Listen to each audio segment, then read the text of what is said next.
아이 신발 장식에서 기준치 348배의 발암물질이 검출됐습니다. 여성용 귀걸이에서는 1급 발암물질인 카드뮴이 기준치의 3,000배가 넘게 나왔고요. 그 물건들 어디서 샀는지 아시죠? 바로 990원짜리 초특가를 외치며 대한민국을 휩쓸었던 알리와 테무입니다. 2024년만 해도 이용자 870만 명을 돌파하며 국내 유통시장을 집어삼킬 기세였는데 불과 1년 만에 이용자가 썰물처럼 빠져나가고 있어요. 반면 망할 것 같은 국내 토종 플랫폼들은 30% 가까운 폭발적 성장을 기록하며 화려하게 부활했습니다. 가성비의 천국이라 불리던 중국 플랫폼에 도대체 무슨 일이 벌어진 건지, 그리고 왜 한국 소비자들이 일제히 등을 돌렸는지 지금부터 낱낱이 파헤쳐 보겠습니다.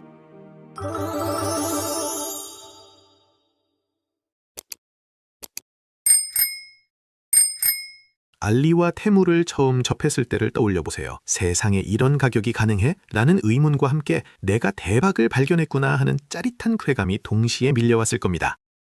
유튜브와 SNS에는 알리깡, 테무깡이라는 말이 유행처럼 번졌고 택배 상자를 뜯으며 즐거워하는 영상들이 수백만 조회수를 기록했죠. 고물가 시대에 10,000원 한 장으로 장바구니를 가득 채울 수 있다는 건 팍팍한 일상을 살아가는 우리에게 일종의 해방감이나 다름없었습니다. 주황색과 흰색 택배 상자가 전국 곳곳에 쌓이는 건 일상적인 풍경이 됐고, 안 써본 사람은 있어도 한 번만 써본 사람은 없다는 말이 나올 정도로 중독성이 강했어요. 하지만 그 달콤했던 축제는 오래가지 못했습니다. 가장 먼저 우리의 뒤통수를 친 건 기대를 처참하게 배신하는 형편없는 품질이었거든요. 가장 유명했던 사례가 999원 노트북이었죠. 화면 속에서는 번듯한 최신형처럼 보였는데 실제로 배송된 물건은 충격 그 자체였습니다. 박스를 열자마자 코를 찌르는 싸구려 플라스틱 냄새가 진동했고, 전원 켜는 데만 한 세월이 걸렸으며 글자 하나 치는 것도 버거웠어요. 알고 보니 10년도 더 된 폐기물 수준의 부품을 겉모양만 그럴싸하게 포장한 전자쓰레기를 우리가 돈 주고 사온 꼴이었습니다. 이때 소비자들이 느낀 감정은 단순히 물건이 별로네 수준이 아니었어요.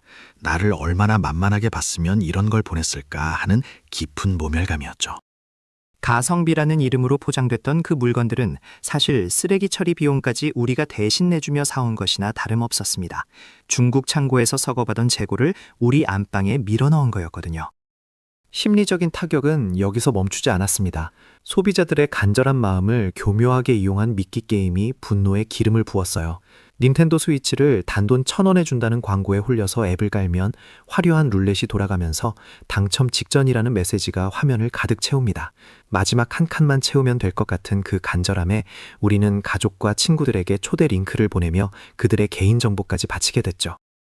결과는 어땠나요? 아무리 많은 사람을 초대해도 그 마지막 한 칸은 절대 채워지지 않는, 애초에 당첨될 수 없도록 설계된 조작 게임이었습니다. 나중에 공정거래위원회 조사를 통해 이 모든 게 거짓 광고와 과장된 확률이었다는 사실이 드러났을 때 국민적 배신감은 극에 달했어요. 우리는 물건을 싸게 사려던 게 아니라 그들의 무료 마케터이자 데이터 수집 도구로 철저하게 이용당하고 있었던 겁니다.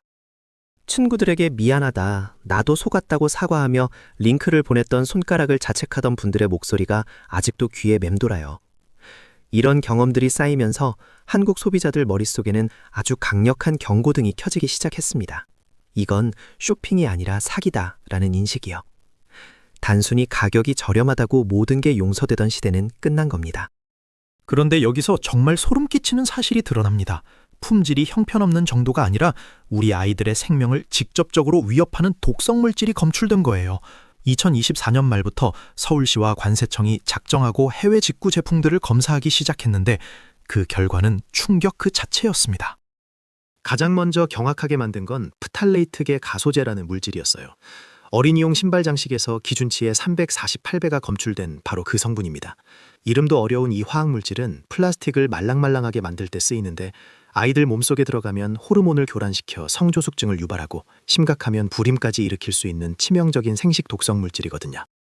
이뿐만이 아니었습니다. 아이들이 머리에 쓰는 예쁜 머리띠와 가방에서는 뇌 발달에 치명적인 영향을 주는 납성분이 기준치의 수십 배를 넘겼고, 여성분들이 가성비라며 즐겨 찾던 귀걸이와 목걸이에서는 1급 발암물질인 카드뮴이 기준치의 무려 3,000배가 넘게 검출돼서 세상을 놀라게 했죠. 카드뮴은 한 번 몸에 쌓이면 잘 배출되지 않고 뼈를 녹이는 이타이이타이 병을 일으킵니다. 1,000원짜리 장신구가 사실은 독극물 주입기였던 셈이에요. 중국 공장들이 왜 이렇게 만들었을까요? 답은 간단합니다. 제대로 된 정화시설도 안전 기준도 지키지 않고 오직 최저가에만 목숨을 걸었기 때문이에요. 우리 기업들은 어린이 장난감 하나를 팔기 위해 수백만 원을 들여 KC 인증을 받고 까다로운 검사를 거칩니다. 그게 우리가 지켜온 사회적 약속이거든요. 하지만 알리와 테무는 직구라는 이름으로 이 모든 안전 울타리를 비웃으며 통과했습니다. 우리 아이들을 실험 대상으로 삼은 것이나 다름없었어요. 과거 멜라민 분유 사건이나 가습기 살균제 참사를 기억하는 우리 국민에게 이런 생명 경시 태도는 결코 용납될 수 없는 마지노선이었습니다. 돈 몇 푼 아끼려다 내 아이의 미래를 망칠 뻔했다는 자책감에 잠 못 이루던 부모님들이 맘카페마다 줄을 이었어요. 이건 더 이상 쇼킹의 영역이 아니었던 거죠. 여기에 또 하나의 소름 끼치는 진실이 숨어 있습니다. 바로 개인정보라는 보이지 않는 자산이 중국으로 무차별적으로 흘러들어갔다는 사실이에요. 여러분이 앱을 깔고 주소, 전화번호, 카드 정보를 입력하는 순간 그 데이터는 중국 본사의 거대한 서버에 고스란히 저장됩니다. 중국은 국가정보법에 따라 정부가 요구하면 민간 기업의 데이터를 언제든 제출해야 하는 나라거든요. 내 사생활이 공공재가 된 꼴입니다.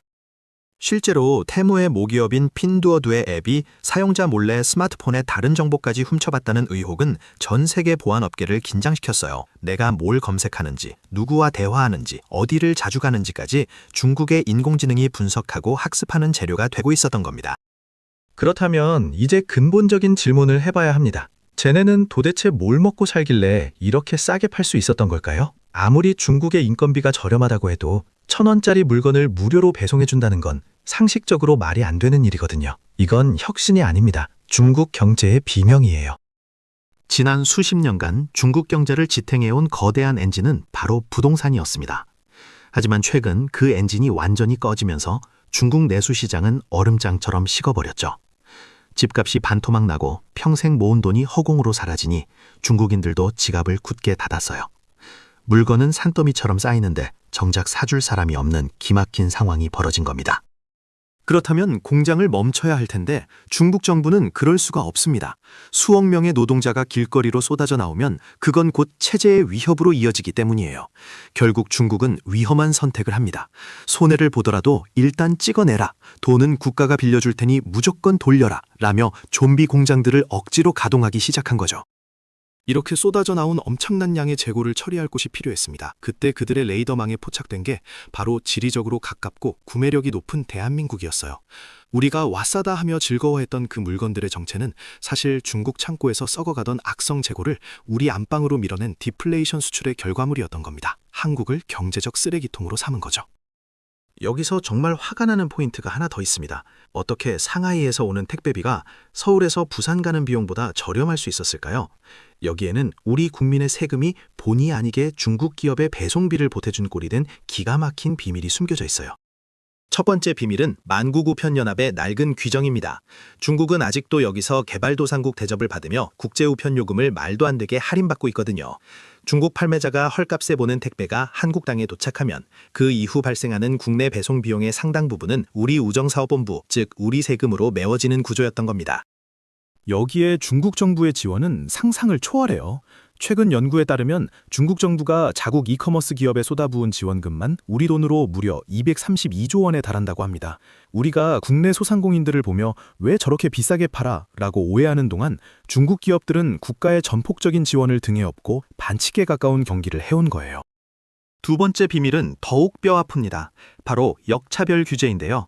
한국 사장님이 중국에서 물건을 가져와 팔려면 관세와 부가세는 물론 수백만 원의 인증 비용을 내야 합니다.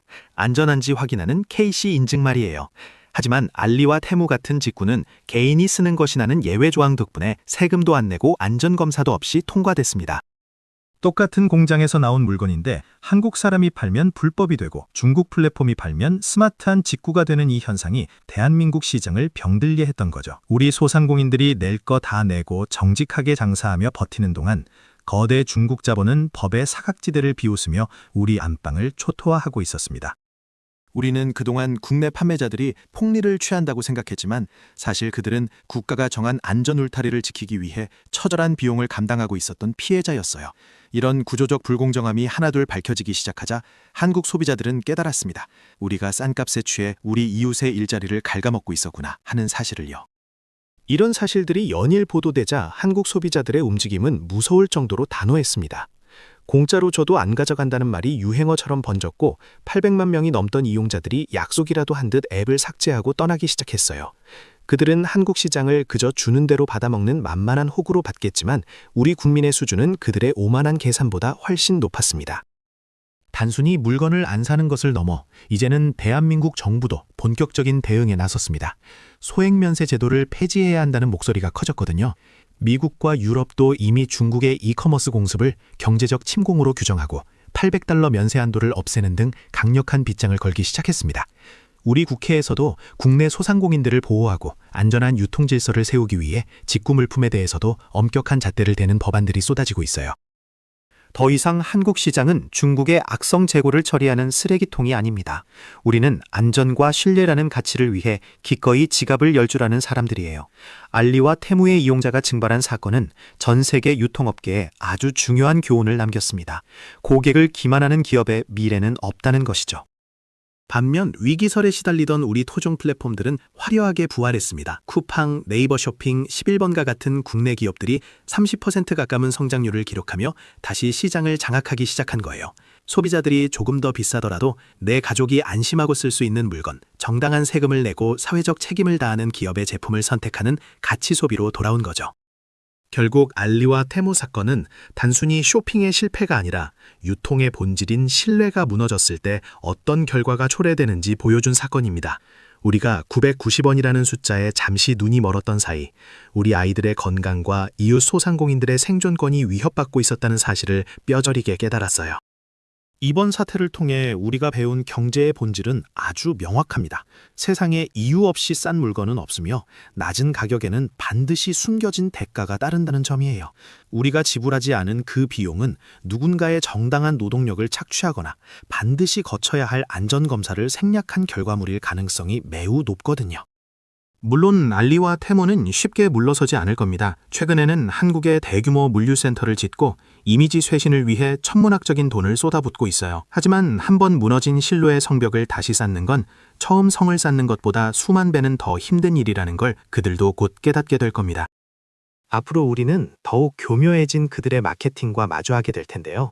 그때마다 우리는 오늘 느꼈던 그 배신감과 깨달음을 잊지 말아야 합니다. 물건을 사기 전 딱 한 번만 더 질문해 보세요. 이 물건의 가격표 뒤에 무엇가 숨겨져 있는가 하고요. 그 질문이 여러분의 건강과 재산을 지켜줄 겁니다. 이번 알리 테무 사태는 우리에게 비싼 수업료였지만 동시에 대한민국 소비시장이 한 단계 성숙해지는 중요한 변곡점이 됐습니다. 가성비의 시대는 저물고 이제는 가격 대비 안전과 가치를 따지는 새로운 시대가 열리고 있어요. 우리는 이제 싼 가격보다 귀한 가치가 뭔지 아는 사람들이 됐습니다. 여러분의 현명한 선택 하나하나가 모여 더 건강한 경제 생태계를 만들 거예요. 오늘 영상이 여러분의 소비 생활에 조금이라도 도움이 됐으면 좋겠습니다.